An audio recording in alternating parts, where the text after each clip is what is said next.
Welcome students. Today we will start paper 3, that is numerical analysis of BSc third year mathematics. Today we will start unit 1 of this paper. Okay. Now the topics which we will discuss in unit 1 are as follows. In the first topic, we will discuss about difference operators which are used in numerical analysis chapters: shift operator, forward difference operator, backward difference operator, and relationships between these operators. In the second topic, we will discuss fundamental theorem of difference calculus. Next topic is separation of symbols. Fourth topic is estimation of missing terms. Fifth topic is factorial polynomial and conversion of polynomials in term of these factorial polynomials. Sixth topic is interpolation with equal intervals. And seventh and eighth topics are Newton-Gregory forward interpolation formula and Newton-Gregory backward interpolation formula. We will also do numerical problems related to these topics. Okay. Unit 1 में जो हमारा पहला topic है difference operators and relation between them, तो उसको start करने से पहले क्या करेंगे, कुछ टर्म्स हमें और चाहिए जिनका यूज करेंगे हम डिफरेंस ऑपरेटर्स को डिफाइन करने में। तो पहले उन टर्म्स को हम समझ लेते हैं और फिर आगे बढ़ते हैं। तो इसमें पहला ही टर्म है हमारे पास पार्टीशन। तो सबसे पहला टर्म है हमारा वो है पार्टीशन ऑफ इंटरवल और क्लोज इंटरवल ए बी। हमारे पास कोई क्लोज इंटरवल है ए बी, इसके पार्टीशन से क्या मतलब है, सबसे पहले ये हम समझेंगे। मान लीजिए हमें कोई पार्टीशन कोई क्लोज इंटरवल ए बी दिया हो और हमें कुछ सेट ऑफ पॉइंट्स मिल जाए कुछ इस तरह से, A equal x0, x1, x2, xn-1, xn equal b। क्या कर रहे हैं हम लोग, जो हमारा क्लोज इंटरवल ए भी दिया है उस क्लोज इंटरवल में कुछ सेट ऑफ पॉइंट्स हम ले रहे हैं इस तरह से। जो पहला पॉइंट x0 है वो ये वैल्यू होनी चाहिए हमारी starting value of the interval. जो लास्ट पॉइंट ले रहे हैं वो last value of the close interval होनी चाहिए। और बाकी पॉइंट्स बीच में जो है हमारे x1 से लेके xn-1 तक वो कुछ इस तरह से होने चाहिए। ये जो पॉइंट्स है इनमें रिलेशन कुछ इस तरह से होना चाहिए, यानी आगे के जो पॉइंट्स हमने लिखे हैं वो क्या हो रहे हैं, इंक्रीजिंग ऑर्डर में। ये जो हमारा पॉइंट्स का ऑर्डर है वो इंक्रीजिंग ऑर्डर, x1 की वैल्यू x0 से ज्यादा होनी चाहिए, x2 की वैल्यू x1 से ज्यादा, और इस तरह से ये आगे चल रहा है। तो इन पॉइंट्स के कलेक्शन को, ये जो पॉइंट्स का कलेक्शन है इन्हीं को हम कहते हैं partition of interval, close interval A B. तो कोई interval close interval A B है, उस इंटरवल के पॉइंट्स का कलेक्शन हम लेते हैं जिसमें फर्स्ट पॉइंट x0 से डिनोट है वो इस वैल्यू को दिखाता है इंटरवल के, लास्ट पॉइंट जो उसको xn से डिनोट करते हैं वो लास्ट वैल्यू दिखाता है क्लोज इंटरवल की, और उनके बीच के पॉइंट्स, इन सब पॉइंट्स में जब इस तरह का कंडीशन सेटिस्फाई होता है तो इन पॉइंट्स के कलेक्शन को हम कहते हैं partition of close interval A B. अब कोई भी हमारे पास क्लोज इंटरवल ए बी है, इस क्लोज इंटरवल ए बी के बीच में बहुत सारे पॉइंट्स रियल नंबर्स हो सकते हैं, तो एक ही क्लोज इंटरवल के बहुत सारे पार्टीशन हो सकते हैं। जैसे मान लीजिए हमारे पास एक कोई क्लोज इंटरवल है 0, ठीक, तो इसका एक पार्टीशन हम ले सकते हैं। पहला पॉइंट x0 जो है वो ये हो गया, लास्ट पॉइंट हमारा x2 ले लिया हम लोगों ने 1, और बीच में हमने एक पॉइंट ले लिया 1/2, ठीक, हमने फर्स्ट पॉइंट ले लिया 0। ये कुछ इस तरह से पॉइंट्स हमने लिए इंटरवल में। ये फर्स्ट पॉइंट हम x0 डिनोट करते हैं, ये हो गया हमारा x1 और ये हो गया x2। तो ये क्या है, एक तरह से पार्टीशन है क्लोज इंटरवल 0-1, ठीक। इसी तरह इस क्लोज इंटरवल 0-1 का एक और पार्टीशन हम कर सकते हैं। किस तरह कर सकते हैं, मान लीजिए ये P1 है, एक और पार्टीशन हम कर सकते हैं 0, 1/3, 1/2, 1, ठीक। ये देख रहे हैं 0 से बड़ा 1/2, 1/2 से बड़ा 1, ठीक।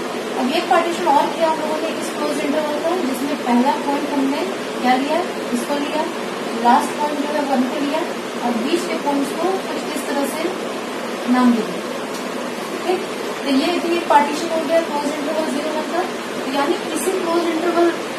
बहुत सारे पार्टीशन पॉसिबल है, कई पार्टीशन हम लोग कर सकते हैं।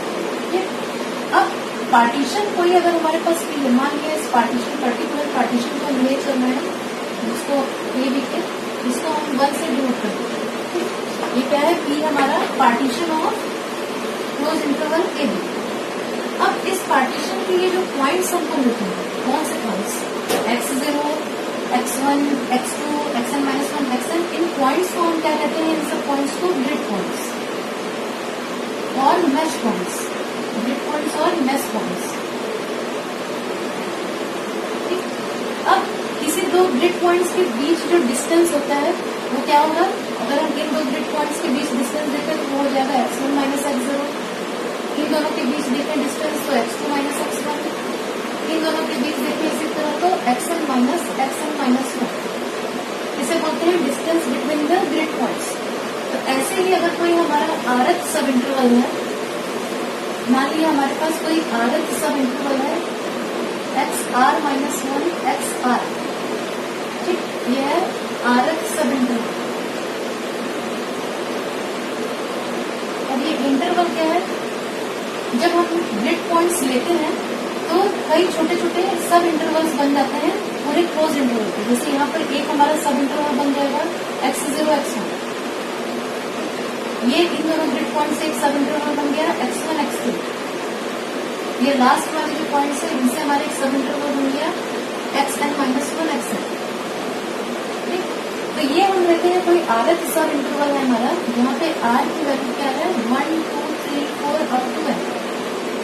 जैसे ही r की वैल्यू हम 1 रखते हैं तो क्या मिलेगा, फर्स्ट सब इंटरवल x0 x1, फर्स्ट सब इंटरवल इसको डिनोट इस तरह से करते हैं, ये हमको मिल गया। r की वैल्यू 1 रखते हैं, जैसे ही r की वैल्यू हम लोग क्या करेंगे, r की वैल्यू 2 रखेंगे तो हमें दूसरा सब इंटरवल x1 to x2 मिल गया, और जब लास्ट वैल्यू रखेंगे n तो हमें nth सब इंटरवल xn माइनस 1 xn मिल गया। ठीक, तो किसी आरएच सब इंटरवल का नोटेशन IR से होता है। आरएच सब इंटरवल का अगर हमको लेंथ निकालना है या डिस्टेंस निकालना है तो क्या होगा, xr माइनस xr माइनस 1। ठीक, तो किसी भी सब इंटरवल के लेंथ से क्या मतलब है, difference between the extreme and difference between these two points. ठीक, तो हमारे पास ये सारे सब इंटरवल हो गए। लेंथ ऑफ ए सब इंटरवल का मतलब भी हम लोगों ने समझ लिया कि किसी सब इंटरवल का लेंथ अगर हमें निकालना है तो हम दोनों वैल्यूज को सब्ट्रैक्ट कर देते हैं, xr माइनस xr माइनस 1। अब फिर से आते हैं पार्टीशन पे। ये हमारा मान लिया हम लोगों ने, हमारा क्लोज इंटरवल था ए बी, x0 ए था और ये हमारा था xn इक्वल बी, ये हमारा क्लोज इंटरवल था। हमने इसका पार्टीशन किया, मिला x1 x2 x3 x4, बीच में यहाँ पर ये हमको मिल गया xn माइनस 1। ये पार्टीशन किया हम लोगों ने क्लोज इंटरवल ए बी का, ये पहला सब इंटरवल बनेगा, ये दूसरा सब इंटरवल, ये तीसरा सब इंटरवल, इसी तरह हमें कई सब इंटरवल, ये लास्ट सब इंटरवल मिल गया। लेंथ मैंने बताया, फर्स्ट सब इंटरवल का लेंथ निकालना है तो x1 माइनस x0, सेकेंड सब इंटरवल का लेंथ x2 माइनस x1, इसी तरह लास्ट सब इंटरवल का length xn minus xn minus 1। अब एक बात ध्यान देने की है कि ये सारे जो पॉइंट्स है ग्रिड पॉइंट्स, ये हो सकता है कि इक्वली स्पेस हो, बराबर दूरी पे हो, या ये भी हो सकता है कि ये अनइक्वली स्पेस हो, यानी बराबर दूरी पे ना हो। ठीक, जैसे मान हम लोगों ने पिछला केस लिया था 0 1 का, इसमें जो पार्टीशन P1 हम लोगों ने किया था 0 1/2 1, तो यहाँ पर जो हमारे पॉइंट्स थे x0 x1 x2, ये क्या थे, इक्वली स्पेस थे। x0 से जितनी दूर पे x1 था, x1 से उतनी ही दूर पे उतने ही डिफरेंस पे x2 था। लेकिन जो हम लोगों ने पार्टीशन P2 किया था 0 1/3 1/2 1, ठीक, इसमें इन दोनों के बीच जो डिफरेंस है वो है 1/3, इन दोनों के बीच जब डिफरेंस निकालेंगे आपको हो जाएगा 1/6, इन दोनों के बीच डिफरेंस निकालेंगे तो 1/2। ठीक, तो देख रहे हैं कि इक्वली स्पेस पॉइंट्स नहीं है, x0 x1 x2 x3, अगर ये हम लेते हैं कि ये पॉइंट्स इस केस में इक्वली स्पेस नहीं है, तो किसी भी क्लोज इंटरवल ए बी का पार्टीशन जो है करने पर जो पॉइंट्स मिले वो हो सकता है इक्वली स्पेस हो और हो सकता है कि इक्वली स्पेस ना हो। तो अभी हमें जो यूनिट 1 में केस लेके चलना है उसमें क्या करना है, उसमें मान के चलना है कि जो पॉइंट्स है वो क्या है, इक्वली स्पेस है। जितना डिस्टेंस इन दोनों के बीच में है, ना ही डिस्टेंस इन दोनों के बीच में, ना ही डिस्टेंस इन दोनों के बीच में, और through out the partition the difference between two consecutive grid points के सेम। तो हम लोगों को यूनिट 1 में यही केस लेकर चलना है। तो हम लोग कौन सा केस लेकर चलना है? Equally spaced grid points. उस केस में देखते हैं हम क्या होता है। ये हमारे पास है कोई इंटरवल ए बी, हमने इसका पार्टीशन किया। ये पहला पॉइंट x0, लास्ट पॉइंट हमारा जो है वो xn से डिनोट करते हैं। यहाँ मान लिया x1, ये मान लिया x2, ये मान लिया x3 एंड सो ऑन, ये xn minus 1। Equally space points हम लोग लेके चल रहे हैं, यानी x1 माइनस x0 की जो वैल्यू होगी वही x2 माइनस x1 की होगी, ठीक, वही x3 माइनस x2 की होगी, और वही xn माइनस x1 की। सारे पॉइंट्स इक्वली स्पेस में, इसकी वैल्यू जो होगी वही इसकी वैल्यू होगी, वही इसकी वैल्यू और वही इसकी वैल्यू। तो क्या करते हैं हम, इस सारी वैल्यूज को, जो कॉमन वैल्यू है डिफरेंस की, उसको हम लोग मान लेते हैं h। यानी यहाँ से यहाँ जो डिफरेंस है वो भी h है, यहाँ से यहाँ भी h का डिफरेंस है, यहाँ से यहाँ भी h का डिफरेंस है, यहाँ से यहाँ भी h का डिफरेंस है। तो इस कॉमन डिफरेंस को जो हम क्या कहते हैं? Step size. h is called step size. ठीक, तो एक रिजल्ट मिलता है हमें कुछ इस तरह से। एक रिजल्ट पे ध्यान देंगे हम लोग क्या कर सकते हैं? x1 को क्या लिख सकते हैं? x0 plus h। ये हमारे पास था, ये था x0, ये था xn, ये था x1, x2, xn माइनस 1, यहाँ भी h, ये भी h, ये भी h। तो x1 को हम क्या लिख सकते हैं? x0 plus h। x2 को क्या लिख सकते हैं? x2 को हम लिख सकते हैं x1 प्लस h। ठीक, x2 को लिख सकते हैं x1 प्लस h, और x1 की जब वैल्यू पुट करेंगे तो ये हो जाएगा x0 plus h plus h, यानी x2 हमारा हो गया x0 प्लस 2h। ठीक, x1 था x0 प्लस h, x2 हो गया x0 प्लस 2h। नेक्स्ट आते हैं x3 पर। ठीक, यहाँ पर हमारा x3 है और ये h का डिफरेंस है x2 और x3। तो x3 को हम कुछ लिख सकते हैं x2 प्लस h। ठीक, अब इस x2 की जगह हम क्या लिख सकते हैं? x2 की जगह अभी हमारे पास ऊपर ये है, यहाँ पर ये वैल्यू पुट हम करेंगे तो x0 plus 2h plus h, यानी x3 हमारा हो गया x0 प्लस 3h।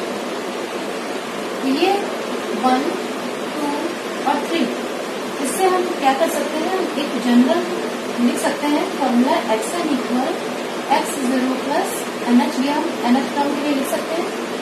ठीक, और इन जनरल अगर इन सारी प्रॉपर्टीज को हमको लिखना है तो हम लिख सकते हैं xr equal x0 plus rh, जहाँ r की वैल्यू क्या है? 1 से लेकर n तक। हमें x1 के लिए मिला x0 प्लस h, x2 के लिए मिला x0 प्लस 2h, xn के लिए मिला x0 प्लस nh। इसी पैटर्न को देखकर हम लिख सकते हैं xn equal x0 plus nh। और इन चारों को मिलाकर अगर हमें लिखना है तो हम क्या लिख सकते हैं? xr equal x0 plus rh, where r is 1, 2 up to n। ठीक, ये हमारा एक रिजल्ट मिला। ठीक है, यहाँ पर समझ में आ गया होगा। अब ये हमारा जो फोर्थ रिजल्ट मिला था हमें xn equal x0 plus nh। xn हमारा क्या था? हम लोगों ने स्टार्टिंग पॉइंट x0 लिया था a और लास्ट पॉइंट xn लिया था b। यहाँ पर हम लिख सकते हैं b equal a plus nh, यानी h की वैल्यू हमारी हो गई b minus a by n। ये हमें फॉर्मूला मिल गया स्टेप साइज के लिए, h equal b minus a by n। यहाँ n जो है वो नंबर ऑफ सब इंटरवल्स है कि हम पूरे क्लोज इंटरवल ए बी को कितने पार्ट्स में बांटना चाहते हैं। अगर हम इसको 3 पार्ट्स में three equally spaced grid points में बांटना चाहते हैं तो हम क्या करेंगे? 2 से डिवाइड कर देंगे। जैसे मान लीजिए हमारे पास 0, 1 क्लोज इंटरवल है और इसे हमें 3 सब इंटरवल्स में बनाना है तो हम क्या करेंगे? h कितना लेंगे? 1 माइनस 0/3 इक्वल 1/3। हमें इतना लेना पड़ेगा। तो जो हमारा क्लोज इंटरवल 0, 1 जब डिवाइड होगा तो वो कुछ किस तरह से डिवाइड होगा? सब इंटरवल्स में बनेगा, ये हमारा हो जाएगा x0। नेक्स्ट पॉइंट जब जाएंगे तो उसमें क्या होगा, 1/3 इंक्रीमेंट हो जाएगा, तो x1 हो जाएगा 0 + 1/3 यानी 1/3। उसके बाद जो हमारा x2 मिलेगा वो कैसे मिलेगा, इसमें फिर 1/3 ऐड होगा, यानी हो जाएगा 2/3 जो कि x2। और फिर जो लास्ट पॉइंट है हमारा वो कैसे मिलेगा, फिर 2/3 में प्लस 1/3 करेंगे, तो ये कोई स्पेस दिख नहीं रहा है, ये इस तरह से 3/3 इक्वल हो जाएगा x2। ठीक, तो h की हेल्प, इस फॉर्मूला की हेल्प से हम चाहें तो किसी क्लोज इंटरवल ए बी को जितने सब इंटरवल्स में डिवाइड करना है इक्वली स्पेस्ड सब इंटरवल्स में, सब इंटरवल्स ऑफ इक्वल लेंथ, उसमें हम उसको डिवाइड कर सकते हैं आसानी से इस फॉर्मूला की हेल्प से।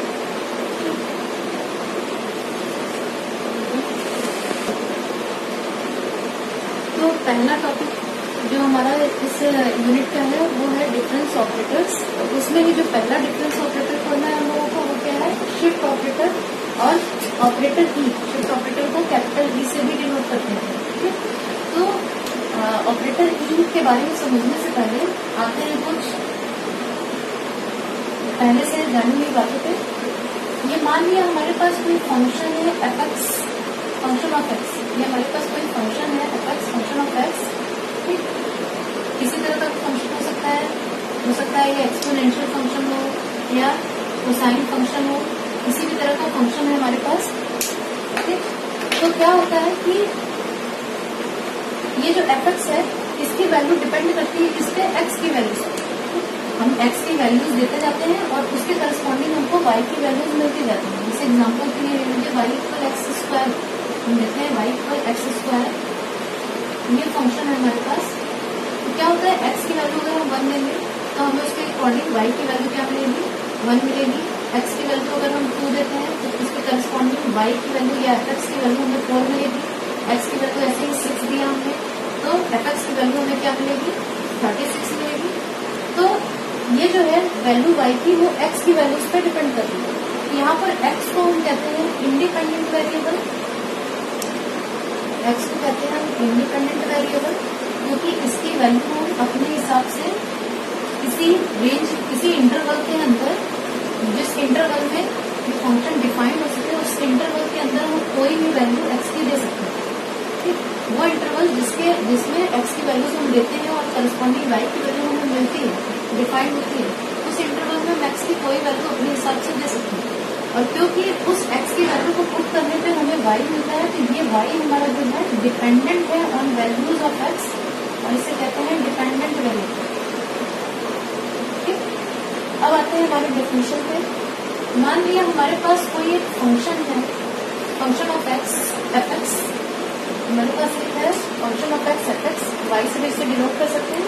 ठीक, जो डिफाइंड है इस इंटरवल, डिफाइंड है इस इंटरवल में, का मतलब क्या है कि जो हम x की वैल्यूज पुट करेंगे वो किस रेंज में पुट करेंगे, इस इंटरवल के अंदर a से b के बीच में, a b और इसके बीच में हम यही वैल्यूज x की दे सकते हैं, और उन्हीं वैल्यूज पर हमारा फंक्शन जो है वो डिफाइंड, इसके बाहर वैल्यूज नहीं देंगे। ऐसा अगर कोई फंक्शन है हमारे पास, मान लिए जो ए बी इंटरवल में डिफाइंड है। ठीक, अब क्या करेंगे, मान लिया हम लोगों ने कि p = a x0 x1 x2, ये जो है तो क्या है, पार्टीशन है, इस पार्टीशन ऑफ इंटरवल ए। ये हम लोगों ने एक पार्टीशन ले लिया, और किस तरह का पार्टीशन, ये जो पॉइंट्स है x1 x0 x1 x2 xn, ये सब क्या है, इक्वली स्पेस्ड।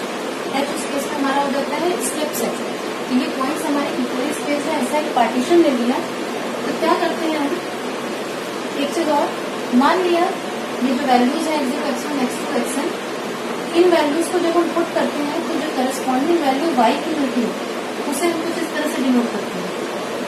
जब हमने x की जगह रखा क्या, x0, ये वैल्यू पुट की, तो जो y की वैल्यू मिलेगी उसे हम y0 से डिनोट कर रहे हैं। x की वैल्यू जब हम लोगों ने x1 पुट की, उस समय जो वैल्यू है उसको y1 से डिनोट कर रहे हैं। इसी तरह जब x की वैल्यू हम लोगों ने ये पुट की xn, उस समय जो y की करस्पॉन्डिंग वैल्यू होगी डिपेंडेंट x की वैल्यूज पर, तो उसे हमने yn से डिनोट किया। ये नोटेशन हम लोगों ने ले ली। ठीक, तो क्या होता है, शिफ्ट ऑपरेटर उस केस में जब किसी फंक्शन पे अप्लाई करते हैं एफ(x) पे, शिफ्ट ऑपरेटर जब किसी फंक्शन एफ पे ऑपरेट करता है तो वो कुछ इस तरह से ऑपरेट करता है, कुछ इस तरह से डिफाइन होता है। शिफ्ट ऑपरेटर इसे हम कुछ इस तरह से लिख सकते हैं कि shift operator denoted by E, shift operator denoted by E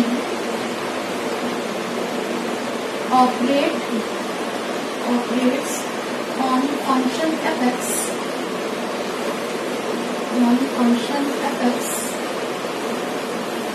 as e fx equal fx plus h। Shift operator जब किसी फंक्शन fx पे लगता है तो वो क्या कर देता है, फंक्शन की value at the next grid point, अगर x पे हम फंक्शन की वैल्यू x पे हम निकाल रहे हैं तो शिफ्ट ऑपरेटर उस पर लगाएंगे तो वो क्या कर देगा, फंक्शन की वैल्यू देगा जस्ट इस x के बाद जो नेक्स्ट ग्रिड पॉइंट होगा x प्लस h, उस पर हमें वैल्यू दे देगा।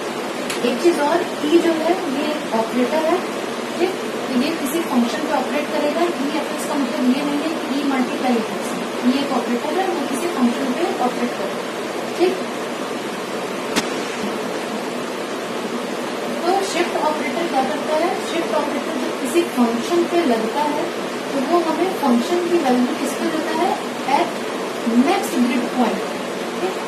इस तरह से अगर हम शिफ्ट ऑपरेटर लगाते हैं किस पे, एफ एक्स 0 पे, value of the function at x 0, तो ये क्या करेगा, हमें फंक्शन की वैल्यू देगा नेक्स्ट ग्रिड पॉइंट। तो एक्स 0 का नेक्स्ट ग्रिड पॉइंट हमारा क्या हो गया, एफ 0 प्लस एच यानी एफ एक्स, और इसे कुछ हम डिनोट करेंगे वाई एक्स, ठीक। इसी तरह शिफ्ट ऑपरेटर जब लगेगा एफ एक्स वन पे, ये क्या करेगा, नेक्स्ट ग्रिड पॉइंट पे वैल्यू देगा यानी एफ एक्स 2, एक्स वन के बाद नेक्स्ट ग्रिड पॉइंट हमारा क्या हो गया, एक्स 2, तो एफ एक्स 2 यानी ये हो गया वाई 2, ठीक। इसी तरह ई अगर लगेगा एक्स 2 पे, ये हमें क्या देगा, वाई 3, और अगर हम लास्ट पॉइंट एक्सन पे जो फंक्शन की वैल्यू है, फंक्शन की value at last grid point हमारी क्या है, ये इस पे शिफ्ट पॉइंट लगाएंगे तो क्या होगा, इस पर हम नहीं लगा सकते शिफ्ट ऑपरेटर, क्योंकि हमारे पास जो ग्रिड पॉइंट्स हैं उसमें लास्ट पॉइंट हमारा एक्सन है, ठीक। तो अगर हम इस पर शिफ्ट ऑपरेटर लगाएंगे तो हमें फंक्शन की वैल्यू जो नेक्स्ट ग्रिड पॉइंट है उस पर मिलनी चाहिए, लेकिन हमारे पास ये लास्ट ग्रिड पॉइंट है, इसके आगे कोई ग्रिड पॉइंट नहीं है, ठीक। तो जो शिफ्ट ऑपरेटर है वो लास्ट ग्रिड पॉइंट पे हम नहीं लगाते हैं क्लोज इंटरवल, या last grid point of the partition जो होता है इंटरवल ए बी का, उस पर हम शिफ्ट ऑपरेटर नहीं लगाते, ठीक।